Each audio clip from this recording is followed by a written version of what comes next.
Hello and welcome to this episode of The Rest is Entertainment, Questions and Answers edition. I'm Marina Hyde. And I'm Richard Osman. Richard, for you, a question from Chris Atkinson says, previously mega popular BBC shows such as Bake Off and The Voice have switched to rivals after becoming a success. As The Traitors is not a direct BBC production, is there a chance a commercial rival could steal the rights? Yes, there absolutely is a chance. And people always get annoyed, like when Bake Off went to Channel 4 and people had a go at Love Productions for doing it. And I think it's cheeky of the channel to take it, but, I understand why. But if you're Love Productions, you came up with it. It's your show, you've created it, and if someone's going to pay you more money for it, there's not a business in the world where you wouldn't then just sell it to somebody else. But yeah, The Traitors... Well, you might be happy with its impact. I mean, exactly. By the way, if The Traitors went to Channel 4, it would still get amazing ratings, but it wouldn't get what it gets on BBC One, and that's just that. It would be a cash-in job. Like, Love Productions had this huge hit, which they weren't really able to cash in that much because you can't do big commercial deals when you're on the BBC. Yeah. And they've done quite a few series with the BBC, and I think they took the view. I wonder now if, after a long career in television, if we're allowed to cash in, which is what they did and continue to do so. And it's worked for them and it's worked for Channel 4 very, very nicely. So Traitors, Studio Lambert is saying make it for the BBC. BBC have got definite 1 year left on the deal. If Studio Lambert then decide to take it elsewhere, the thing that kicks in, which would almost always kick in, which is there is usually a 1 year, sometimes a 2 year window. I suspect it's a 2 year window on The Traitors where you are not allowed to show it anywhere else. So if they did want to take it to Channel 4, if they wanted to take it to ITV, and if you're either of those companies, why would you not want it? They could do it, but we'd have to wait a long time for the next one. It would cost ITV or Channel 4 a fortune to buy it, that's for sure. There's been Studio Lambert have got, lots of big hits, Gogglebox and all sorts of things, and people are always trying to poach them. And, there's ways and means of keeping things on channels and making sure that you're still being paid. But yeah, they could take it. I doubt that they would, as you say, the idea that it's so massive, but in like 5 series time, if we've moved on to something else. 5 series time? Right now, we're all, I mean, right now, how could they be unhappy with the reaction it's had on BBC One? It's also the director of programmes at BBC, Kate Phillips, commissioned this show, so you can't say, then the regime changed and the boss has changed at the moment. She's absolutely at the heart of it. And by the way, can I just say, we're very pleased to say we're having Kate Phillips to do a Q&A next week. We are. She's the head of all BBC content, so any questions you have for Kate... I don't know if there's anything about the BBC in the news that's piqued your interest at the moment. If you'd love to ask a question about it, we've got Kate next week, and she's terrific, and do please dig deep for your questions. And she's sort of come from an entertainment background, so it's behind all of that stuff, but you can ask her anything about any of those shows. So yes, there's absolutely no reason why you would take it from the BBC at the moment. Claudia is there, Claudia is happy. Studio Lambert are not a company that is looking to cash out because they've already cashed out a number of times. They're not. It's not a situation like Love where we thought, you know what, we're waiting for the one big payday, quite rightly, and they did it. Studio Lambert have had their paydays a number of times. They make Race Across the World for the BBC, so they make stuff for everybody. I would think it's safe up until the point where it's down to lower ratings, and it would still do a pretty good job for an ITV or a Channel 4, but it's less interesting to the BBC. At that point, Studio Lambert might say, we'll take it elsewhere, and Claudia would probably step back and someone else would do it. But that would be in a long time, I think. I think it's safe and sound. I think you talking to that amazing gang at Studio Lambert, I think they knew. Even a couple of months ago, they were all going, you know what, this Celeb Traitors is pretty good. Yeah. Everyone was like, this is better than we thought it was going to be even, and it's, they're very talented, but they were kind of going, I think this is quite something. I think they have been taken by surprise about quite how well it's landed and quite what a huge thing it has been. And what's coming next? I'm so excited that it's acted as a gateway drug into traitordom for people who had not watched the original version and now will be able to in January. Yeah, it's like all the people watching the curling at the Olympics who then watch the World Curling Championships for the next 4 years. Well, then they disappear for the... but these, I think these people will be back in January. They are sticking around, but... I think that the relationship between the BBC and Studio Lambert is very, very strong. Exactly. They're all everyone's rowing the same boat in the same direction, and they're very happy to be doing so. So this is not immediately at risk for anybody. So I wouldn't worry about that. I think it's staying on the BBC, and I think it has a a very healthy future there too. Questions about that format and anything else to Kate Phillips, please. Yeah. Address is therestisentertainment@goalhanger.com, and we're going to be talking to her next week, which will be lots of fun. Bedweir Gullidge has a question for you. That's a good name. Bedweir asks, I would be interested to hear your takes on the furore which has surrounded the release of Mary Earps' autobiography. When a book is sold for serialisation in a newspaper, how much influence does the author have over what excerpts are published in the paper? Mary Earps, so former England #1 goalkeeper, then England #2 goalkeeper, and now internationally retired but still plays for PSG. There's been a huge backlash against her book All In, which was serialised in The Guardian, and in the serialisation there was a lot of airing of dirty linen, endless beefs, feuds, sort of drive-by on Hannah Hampton, England #1 goalkeeper, on Serena Wiegman. Then Sonia Bonpasta, the Chelsea women's manager, chimed in to protect Hannah Hampton. And Mary Earps herself has done a number of interviews and online posts in which she said she's tried to sort of do clean up on this backlash and shift the blame to the way that the extracts have been done, which is why you're asking this question, Bedweir, and I understand it. And in some cases, she's made it even worse. So anyway, in order to answer this question, I've spoken to various people, like ghostwriters, agents, and people who do the extracts for these books. So how a book like this would work. The women's game is very different to the men's game. Your management are going to think there's a moment for you to cash in, and whereas you can be quite long past retirement if you're you play men's football and think, actually, I will now do my book. For women, there's this perception that it's kind of a trolley dash. You've got to do it while anyone knows who you are. Yeah. And so what happens is that they find a ghostwriter and they talk a lot. The person said Mary Earps will have, and I think her ghostwriter was Deborah Linton, and I think they talk a lot. And by the way, in sports biographies, often completely above board. They are traditionally written by ghostwriters. They're credited, and some. You don't have to be good at writing books when you are literally an international in sport. Exactly. So we team you up with someone who's amazingly good at writing books. Atherton can do it, but not everyone else has to be able to do it. But not everyone. And also, a lot of ghostwriters, a lot of non-fiction writers love to tell the story of sports people because there's so much incredible emotion, so much jeopardy, so much. They are interesting stories to tell. More interesting than saying, the autobiography of a light entertainment presenter. Yeah, it's interesting that Prince Harry's biography, there was a lot of interesting stuff to be told in that one, but was primarily known for doing like that amazing Andre Agassi book. Yeah. Anyway, what that ghostwriter will then do is shape the book into a narrative, some kind of an arc, rather than just sort of full list tide of experience. And then we lost and then we move on to serialisation. Now, serialisation, when you write a book, if you get it serialised, it's great for two things. It's great for publicity because it gets your book out there in places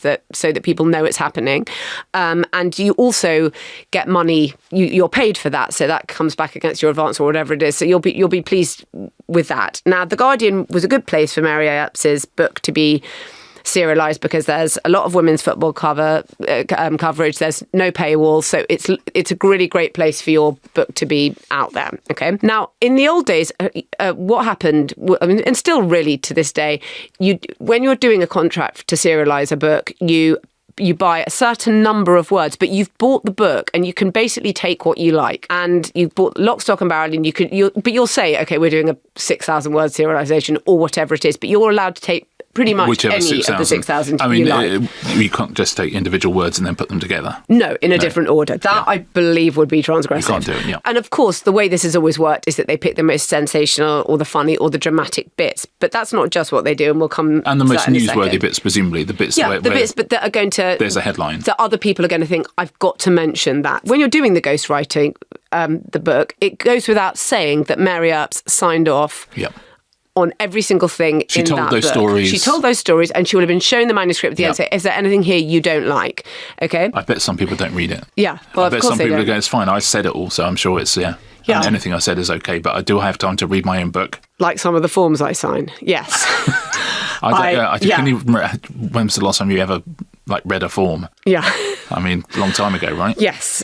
Anyway, nowadays, because they'll always try their luck, agents do try and push back on some bits and say, well, if you take that, that's obviously just going to be the only story that comes out of the book, and we don't really want that. Yeah. And sometimes they'll get a fair hearing, or sometimes the people who are contextualising will say, okay, we'll take it, but we're going to put in what leads up to it and whatever happens. So I've talked to the people who buy and extract and run these serialisations, and they will say to you, we're not running a trailer for your book. So a lot of people just think, can you just basically run a trailer for my book? No, the extract for the readers needs to work as a complete story. It needs to have a beginning, a middle and an end, and not just be some sort of giant teaser that I'm sure you'd love it if you were the author of the book or the subject of the book. Yeah. You want to get a microcosm of the narrative within that. And I think the Mary Earps book, I think, does contain that. And so someone like Rob Fern at The Guardian, who didn't extract this book, but he extracted, for example, the Virginia Giuffre memoir that The Guardian ran a few weeks ago, talked quite interestingly about that and thinking, well, we knew we wanted the Prince Andrew stuff because obviously that's the most newsworthy and that's going to be the bit. But we also wanted that moment where she first walks into sort of Mar-a-Lago and she's scouted basically by Ghislaine Maxwell, Virginia, because you wanted the absolute very start of all this and then the bit that everyone's... So to find a way of doing that is kind of quite difficult, and it's sensitive, and you have to sort of trust a publication with your sensitive material. So what went wrong with Mary Earps' book? I would say that process has to be, you've got to be pastorally cared for by a manager who's going to say, at the ghostwriting stage, they will extract, if you're going to, certainly the selling of the rights, right? You're going to say they're going to pick out all these bits. Yeah. And her pretending, or genuinely perhaps thinking, I don't understand why they've done this, is kind of not acceptable. You should, it's a failing of the kind of agent or management care there, really, if she really didn't understand. And if she did, then you can't really blame the extractors. What were I love the way you say the extractors as if they're like the SAS or something. Yeah. You can't claim the people who've chosen those things. She obviously aired a lot of her dirty linen. What were the specific things that she's been in trouble for? Oh my gosh, there's so many. There were particular drive-bys on like Hannah Hampton, on Serena Wiegman, and if you're going to attack teammates and people who are still playing and people who have got to playing a game that Saturday, which is why Sonia Bompasta got involved from Chelsea. I mean, yes, it's difficult, and no one has stood up for her. And I think that's because they think that what she's done is unacceptable, and the way she's done it is unacceptable, her teammates. And I've noticed that they've been sort of conspicuous in their silence. But what I think is interesting about and why there should be particular care taken this, and actually I think to some degree it's a failure of management because they're supposed to look after you. Women's football has become like a really odd entertainment space. It's a very different form of fandom than the men's foot game in lots of ways. And I've seen people say, oh, it's like being a K-pop star or something. You know, you get completely picked apart for people's amusement. It's idiosyncratic.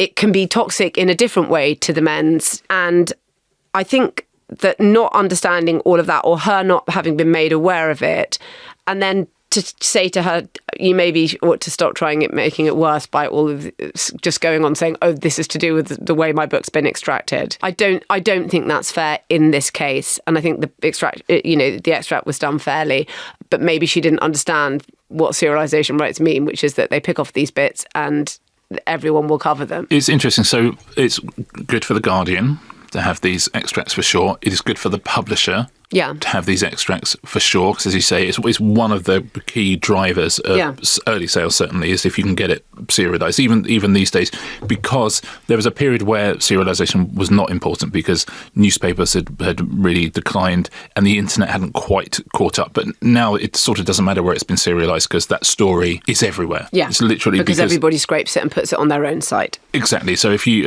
and as you say, putting it not behind the paywall is amazing, because suddenly everyone's reading it, everyone's seeing it, so it's incredible publicity for that book. It's not great publicity for Mary Earps, and as you say, badly advised, I guess. But I wonder if that is a lifetime of being in a sport where she felt underrepresented and she was trying to get her voice heard and it wasn't being heard, and maybe underestimating quite what a big star she had become, and underestimating what a big story women's football had become, and how it is now right in the heart of our culture in a way that's incredibly warming, but someone is going to be the first victim of that. You live in a world of this is my truth, but actually sometimes your truth is not very palatable to others. And I think thinking that this is my story and I can tell it how I like is a naivety that you just can't enjoy any longer. But I do think there is something peculiar about the fandom around women's football that I think is interesting, and that it's much more like other forms of entertainment fandom where people, I just think it's quite odd in some ways, and it's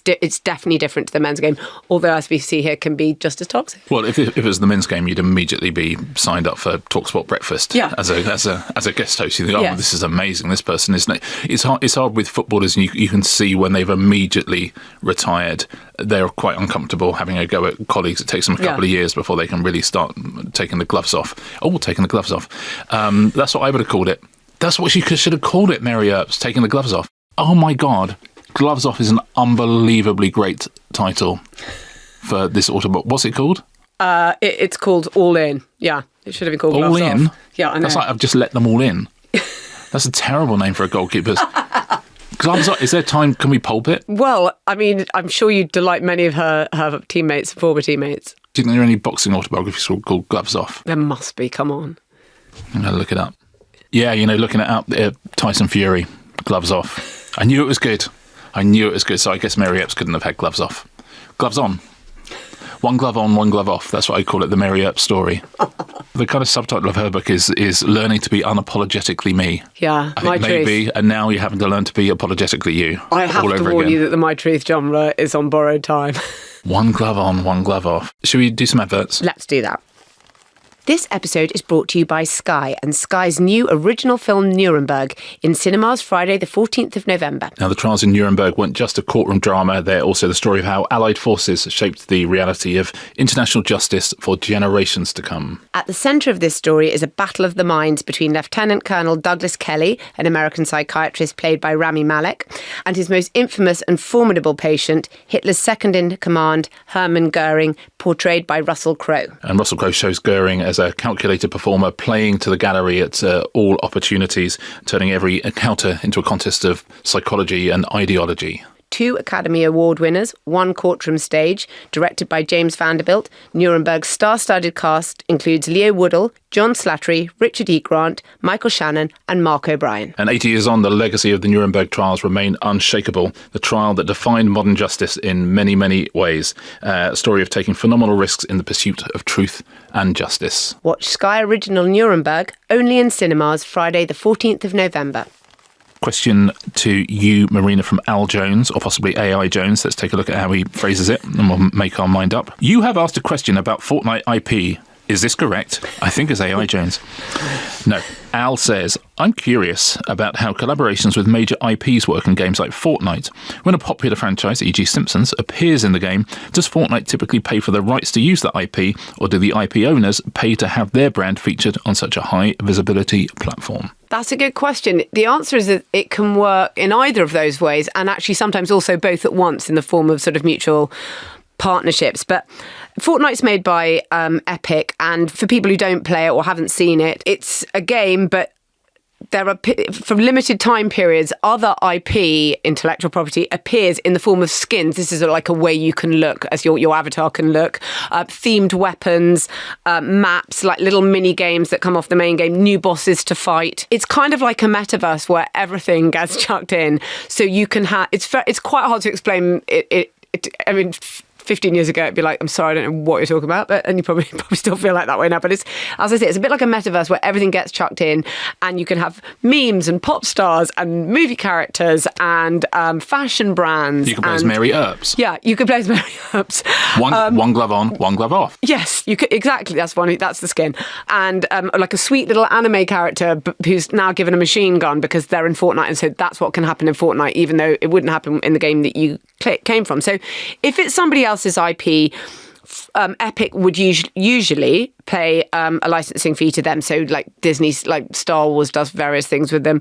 You get characters, props and the kind of music cues. And then sometimes, but what they can do then within the game is charge for those skins. And so, consumers will pay.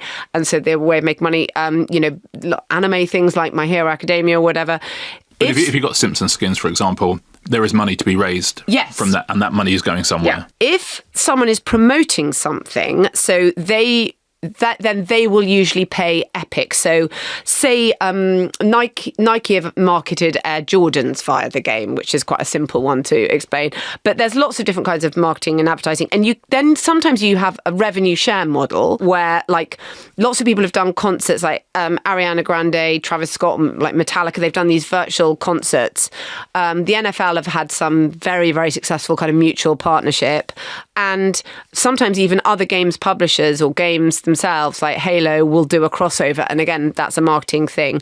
It's interesting that you said in your question, other games like Fortnite, it's really, there aren't really very many other games who do this, or certainly not to the scale. It's almost like Fortnite have eaten everybody's lunch on this because it's so massive, and they went really early into this because at the start, when this started happening, people thought, oh, I don't want to degrade my IP by putting it, but they were able to persuade a number of people, and then people saw how well it worked because it brings people in. So I think I mentioned that like Metallica have done a concert. Okay, most Metallica fans might be middle-aged. I'm not categorising all of them, but they might be middle-aged and they might not play Fortnite. If they say to you, Metallica are doing 2 virtual concerts, then Metallica don't do a lot. So you're hearing they're doing 2 virtual concerts in Fortnite. That's bringing those people into Fortnite. Even if it's only temporarily, they might get into it. So it's the absolute prime game for any of these crossovers. And there are certain ones that I remember in the summer we were talking about Grow a Garden, and like someone like Travis Kelce had done a sort of collaboration, and there are collaborations on Roblox, but they are few, although Grow a Garden has fallen away. I don't know if I... Oh no, has it? It's withered. Yeah. Well, I told you that what was stealing up on the inside was Steeler Brain Rot, which... It was Steeler Brain Rot for absolutely miles and miles, and that's been really... Yeah, but Jandal, the creator of Grow a Garden, slightly ruined that game. Do you remember I told you about the Weimar inflation that happened in Grow a Garden? Jandal. So then it was Steeler Brain Rot, but I think Steeler Brain Rot itself has now been surpassed by 99 Nights in the Forest, which is currently the #1 game on Roblox, and you've got to survive... 99 Nights in the Forest, which is, of course, Ange Postecoglou's autobiography. Yes, exactly. And actually, they've made it wonderful for children, really involving. So, yes, that's the answer to that. But it's interesting. Fortnite is such a behemoth, and that no one else really does it to the same degree. They're kind of like you would go there first. With a lot of these collaborations, whether it could be fast food, it can be video games, it can be anything. It's a status trade-off, essentially, which is Fortnite want to constantly be updating their game, which they do all the time themselves, all sorts of different mods, all sorts of different ways to play it. So for them, you think, oh, we could have a Simpsons version of this. I mean, they go, yes, we would like that. That's a fun thing for us. If you're the Simpsons, you go, what, go into Fortnite? Well, yes, I see the status of that. So on that, who's paying who? Absolutely wouldn't know, because they're both getting a lot out of that. Because if you're Fortnite, Simpsons is like such a great legacy brand that it makes you feel good, that it gives you an extra bit of luster. Everyone's winning on that. As you say, if you're Nike and you've got a new product, you are going to have to pay. But if you look at the status of who is involved, like Travis Kelce, when he's doing Grow a Garden, that would have been one of 50 things in a meeting with his manager, and he said, we've got this in Grow a Garden, and we go, God, no, of course I'm not going to do that. And then he say, let me just take you through the demographics of this. Let me take you through your demographics, which are here and very healthy. Let me take you through the demographics of Grow a Garden, which are very healthy, but also very different to your demographic. So this is free money for you. And with Grow a Garden, they're going, who can we have? Who could do it? Like Travis Kelce, he's never going to say yes.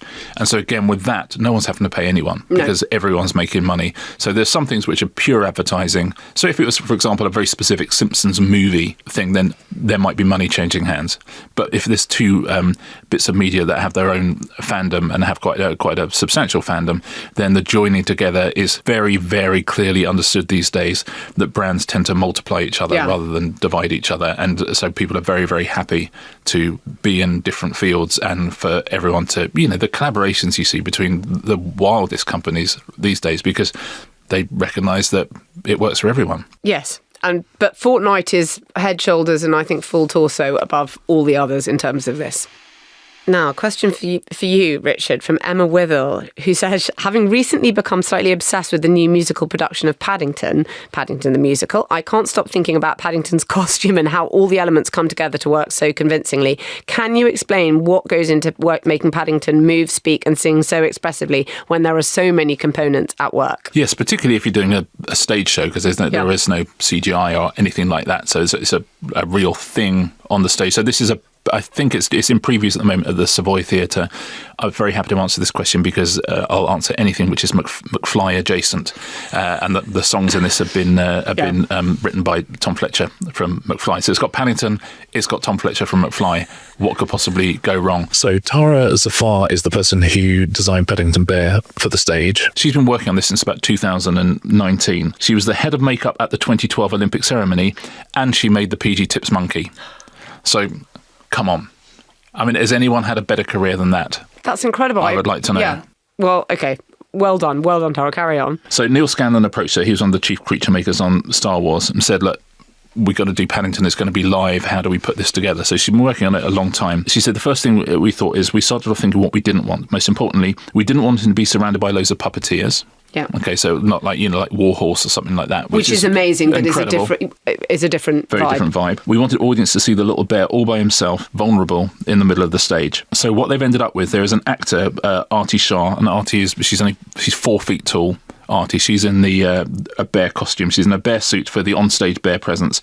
So while backstage, there's an actor, it's currently James Hamid, who's controlling the bear's facial expressions, provides the voice and controls the robotic, how that all works remotely. So you've got someone who can do all of the movements actually in the suit, and you've got someone who can do the expressiveness and the acting who is backstage at the same time. So you've got Artie in the costume, you've got James doing the thing.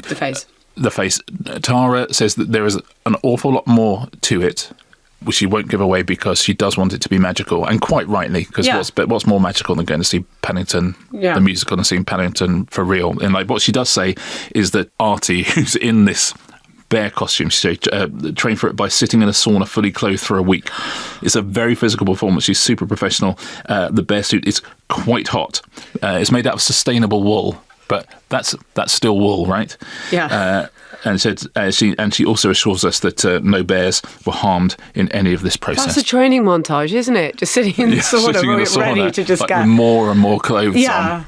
Wow. Okay, that's incredible. I really need to see this. I want to go and see this. Well, it's gone. The question is being asked because I'll say this at the beginning. And thank you for the question. This bear has gone viral. You can see all sorts of clips of this bear, and it does look amazing. But how is it done? Yeah, so that's in previews at the moment. It's at the Savoy Theatre. But if you watch it, then hats off to Artie and to James. Gloves off to them both. I think that about winds us up for today. Yeah. We will, of course, be back tomorrow with a bonus episode, part 2 of the outrageous MTV story. And if you want to sign up, it's therestersentertainment.com, ad-free listening, all that sort of thing. Don't forget. We'd also love your Kate Phillips questions. Yes, please send questions about anything to do with TV, anything on the BBC for Kate Phillips, and we will put them to her. That's the rest is entertainment at goalhanger.com, and otherwise we will see you next Tuesday. See you next Tuesday.